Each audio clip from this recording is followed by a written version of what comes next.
L'enquête en cours a révélé que Madame Quintana avait intentionnellement donné de l'alcool et du NyQuil à ses enfants et les avait encouragés à consommer ces substances avant d'entrer dans l'eau ensemble. Pour la première fois, les forces de l'ordre confirment ce qu'elles pensent s'être passé dans un mystérieux manoir du Texas il y a près d'un mois. Cette mère est accusée d'avoir donné de la tequila et du NyQuil à ses enfants pour, selon les allégations, les noyer. La raison de son geste soulève encore plus de questions. Le plan A était de rassembler leurs affaires et de quitter la résidence. Le plan B ne devait être mis en œuvre que s'ils ne pouvaient pas quitter la maison. Les autorités texanes ont donné une mise à jour importante dans cette affaire. Et c'est une histoire que même les forces de l'ordre ont qualifiée de bizarre et stupéfiante le jour où elles y ont répondu. Lors de cette conférence de presse, certaines questions ont été résolues, mais d'autres sont apparues. Alors que le mystère entourant cette famille, et surtout le mari de la suspecte, continue de planer. Nous suivons l'affaire avec Law and Crime. Je suis Chris Stewart.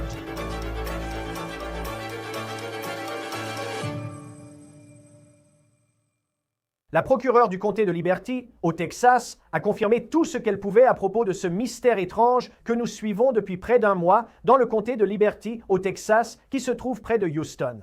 Vous vous souvenez sans doute que cela s'est passé dans ce manoir de 4,5 millions de dollars sur une grande propriété rurale du comté de Liberty, près de Houston.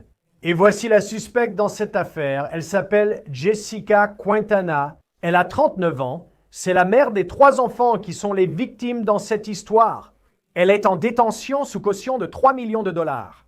Elle fait face à 2 chefs d'accusation de blessures, à un enfant ayant causé des lésions corporelles et à un chef d'accusation d'agression ayant causé des lésions corporelles après cet événement qui a eu lieu le 29 septembre. Maintenant, avant d'aborder ce que le procureur du district dit à propos de l'enquête et comment ils en sont arrivés là, permettez-moi de vous rappeler comment tout cela a commencé le 29 septembre. Tu vas avoir 4 enfants. Plusieurs bouteilles sur les lieux. C'était la conversation radio tôt ce matin-là. Les forces de l'ordre ont investi cette propriété rurale avec son immense manoir. Voici comment ils ont décrit ce qu'ils ont vu à l'intérieur des grilles. Je le décrirais comme étrange et à couper le souffle en voyant tout ce à quoi nous avons été confrontés aujourd'hui. Les adjoints affirment que Domingo Quintana, le mari de Jessica, a appelé le 911. Cette photo d'identité judiciaire n'est cependant pas liée à la tentative de noyade présumée, mais elle est en rapport avec une accusation de cruauté envers les animaux, un délit mineur auquel il fait face d'après ce que les forces de l'ordre disent avoir trouvé sur sa propriété lorsqu'ils ont répondu aux noyades présumées de ses membres de famille. Maintenant, je vais vous en dire un peu plus sur ce que le procureur du district a dit concernant la possibilité qu'il soit inculpé en lien avec ces tentatives de noyade présumées dans un instant. Mais voici ce que le procureur du district a déclaré à propos de l'enquête. Des adjoints du bureau du shérif du comté de Liberty sont intervenus et ont été dépêchés suite à un appel au 911 signalant une tentative de meurtre-suicide. Lorsque les adjoints sont arrivés, ils ont trouvé Madame Quintana inconsciente dans un étang sur la propriété, ainsi que 3 de ses enfants âgés de 15, 11 et 6 ans. L'enfant de 11 ans a été retrouvé inconscient et les 2 autres enfants étaient conscients mais manifestement en détresse.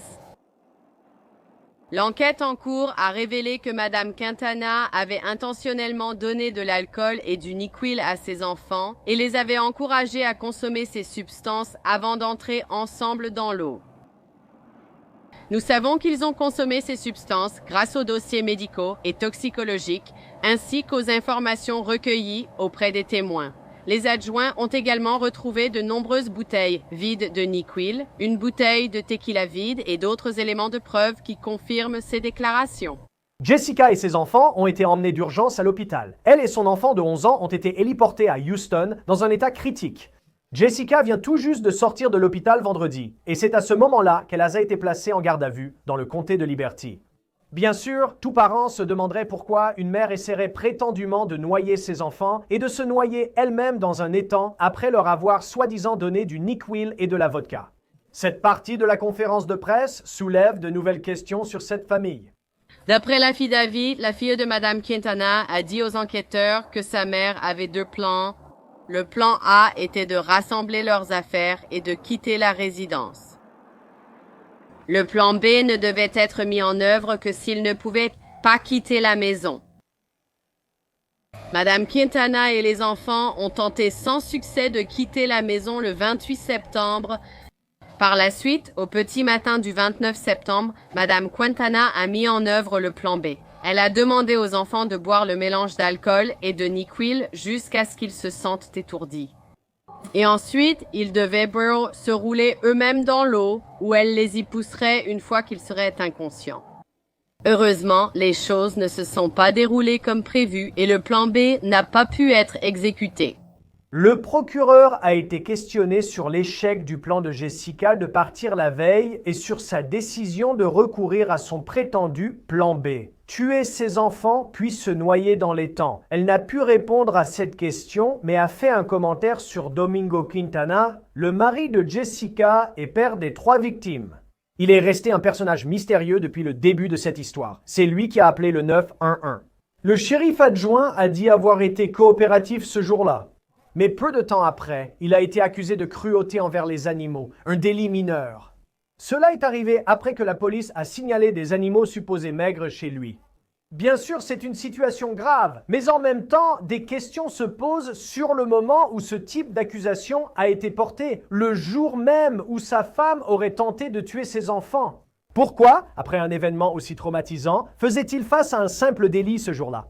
Maintenant, un autre aspect mystérieux concernant Domingo Quintana a été son emploi. La police a indiqué que le jour des faits, on leur a demandé quel est son métier. Rappelez-vous, il a ce manoir de 4,5 millions de dollars. La police pensait qu'il vendait des voitures, sans pouvoir le confirmer. Je crois que c'était le père qui aidait à sortir toute personne qui était dans l'eau. À l'arrivée des adjoints, les enfants étaient mouillés, le père était mouillé et la mère était encore dans l'eau. Et je crois que ce sont les adjoints qui sont entrés dans l'eau et ont sorti la mère. Donc, pour l'instant, on dit qu'on se concentre sur la mère en tant que suspecte ou auteur présumé. Donc pour l'instant, nous n'avons pas de cible précise, ni la mère ni le père. Nous examinons les deux.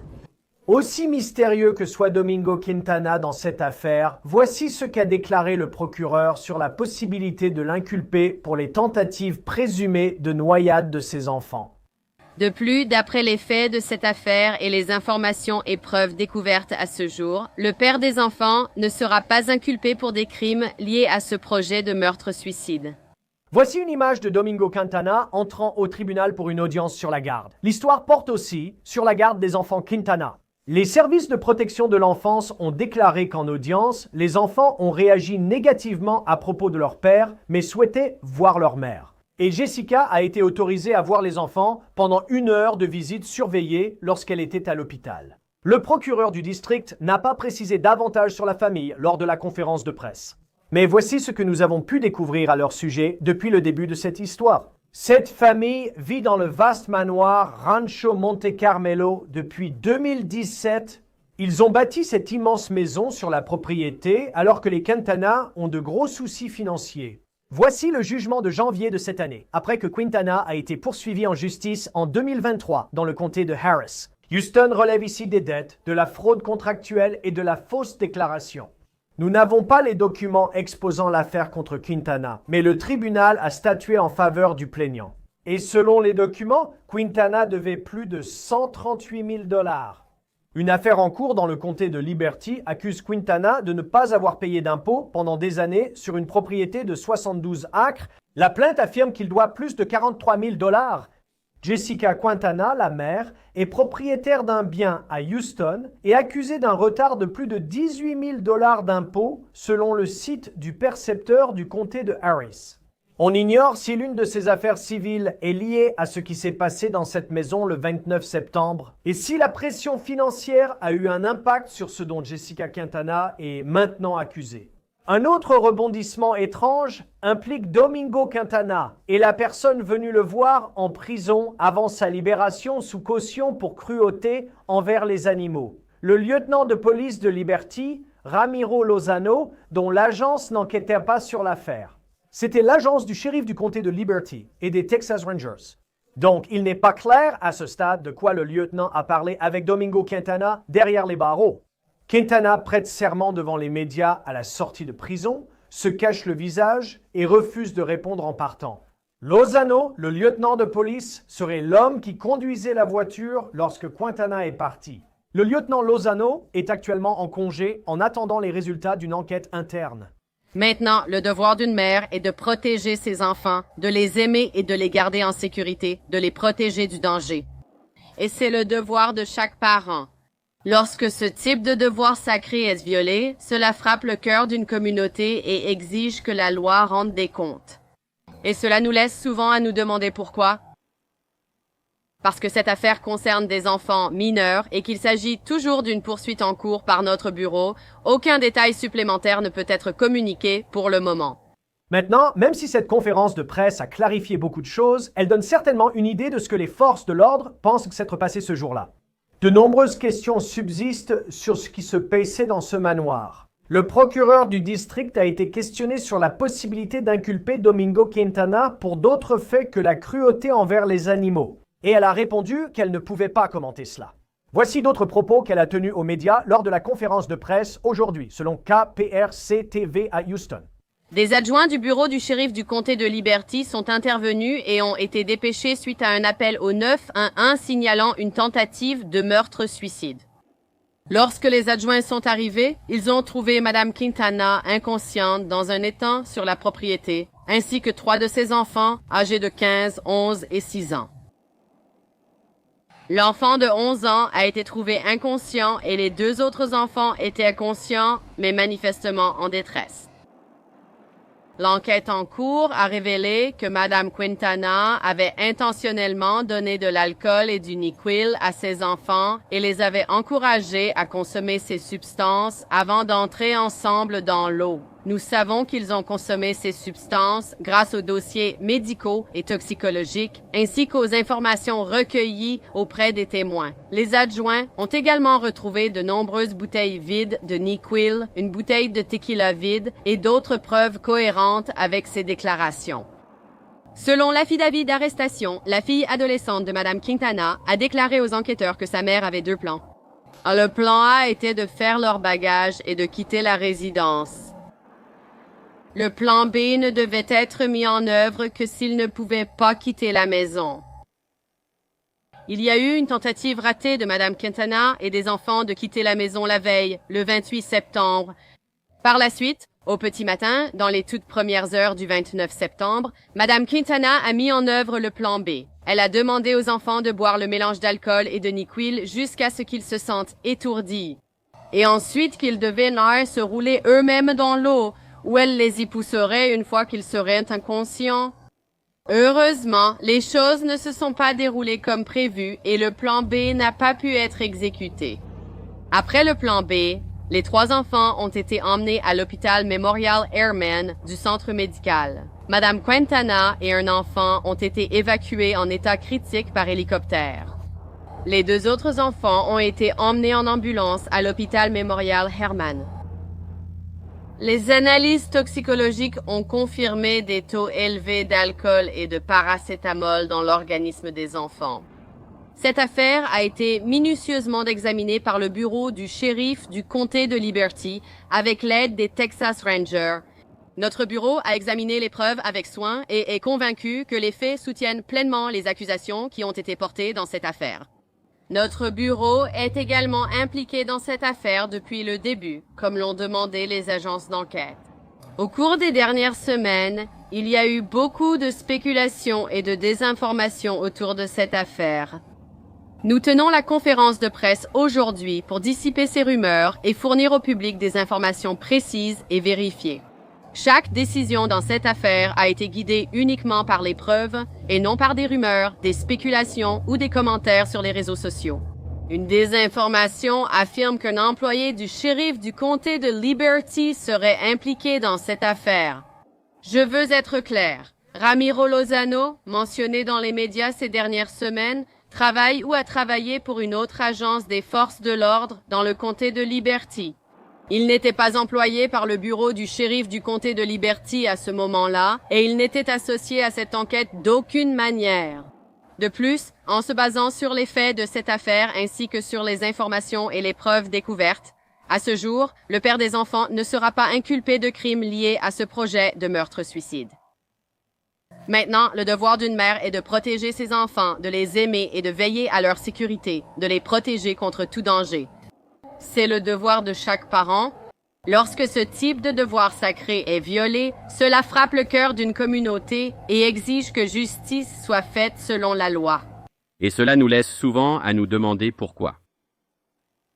Parce que cette affaire concerne des enfants mineurs et qu'il s'agit toujours d'une poursuite active par notre bureau, aucun détail supplémentaire ne peut être communiqué pour le moment. Et enfin, je tiens à exprimer ma sincère gratitude au bureau du shérif du comté de Liberty, aux Texas Rangers, aux professionnels de santé de Memorial Hermann et aux services de protection de l'enfance. Ils ont tous travaillé sans relâche et avec compassion dans cette affaire.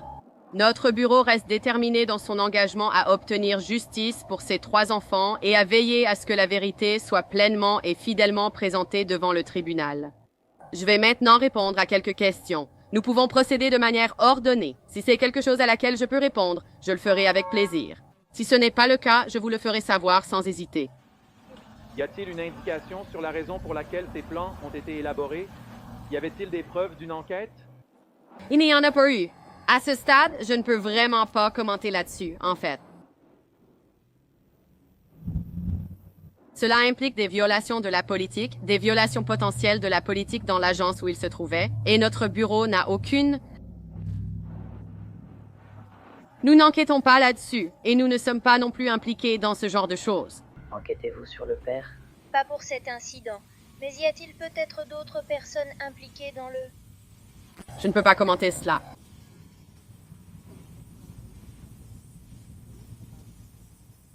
Le plan a été de partir. Et pourriez-vous nous dire quel plan elle a fait et comment cela a échoué? Je ne peux pas commenter cela. Merci, Blue Bonnet News. Je ne peux pas non plus commenter cela. C'est une affaire des services de protection de l'enfance et cela relève du tribunal des services de protection de l'enfance. Pardon? Je ne peux pas commenter cela, désolé.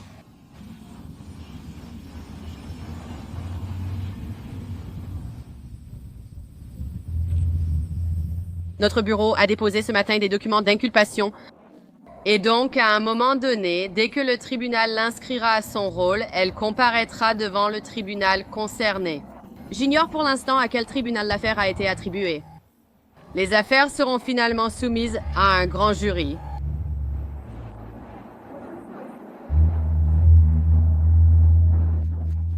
Je ne peux pas commenter. Je suppose que vous avez dit qu'il y a eu beaucoup de spéculations à ce sujet. Je veux dire, des personnes qui connaissent la famille, qui ont été impliquées avec le père, ont toujours affirmé qu'elles pensaient qu'elle y avait été poussée. Et quoi qu'il se soit passé, cela a joué un rôle dans la situation. Je sais que vous ne souhaitez pas commenter sur l'autre. Ce n'est pas que je ne veuille pas commenter, c'est que je ne peux pas. Je suis interdite, à cause de mon serment, de commenter là-dessus. Donc je ne peux pas faire ça. D'autres questions? Oui, Blue Bonnet News. On dit que le père serait lié au cartel. Est-ce une simple rumeur ou...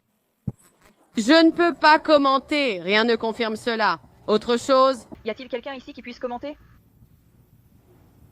Département de police de la ville de Liberté avec... Personne de ce département n'est présent, ils sont donc les seuls à pouvoir commenter. Non, j'ai un enquêteur de mon bureau, un procureur et 2 personnes du bureau du shérif. Très bien, si c'est tout pour les questions, merci d'être ici aujourd'hui. C'était l'affaire présentée par Law & Crime. Abonnez-vous à notre chaîne YouTube et Spotify. Je suis Chris Stewart. Nous vous retrouverons la prochaine fois.